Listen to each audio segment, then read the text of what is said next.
You probably send and receive tons of emails a day, some long-winded and muddled, some concise and clear. In the military, a poorly formatted email can be the difference between mission accomplished and mission failure. And it's not that different in the corporate world. Well-organized emails can elicit quicker and higher quality responses from colleagues and clients and maximize your chances of success. Here are 3 tips for structuring your emails with military precision. First, write subject lines with keywords that clearly state the purpose of the email and what you want the recipient to do with your note.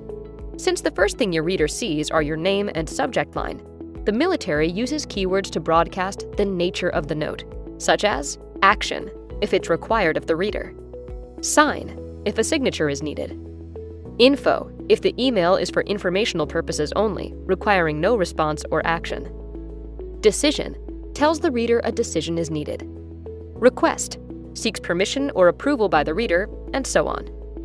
So the next time you email your direct reports a status update, try using the subject line, info, status update. Need your manager to approve your vacation request? Try request, vacation. These demarcations make your emails stand out in the recipient's inbox and force you to think about what you really want from someone before you contribute to their inbox clutter. Lead your email with bottom line up front, or BLUF, which declares the purpose of the email and action required. The BLUF should answer the 5 W's: who, what, where, when, and why, distilling the most important information.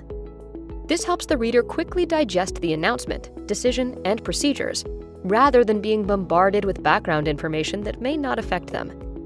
Here's a sample email announcing a company's decision to reduce work-from-home days. The subject is marked as info, so the reader knows no response is required. The email then leads with the bottom line. We will reduce the number of days that employees can work from home from 3 to 1 day per week, effective December 1st, pointing the reader to the important information in the email.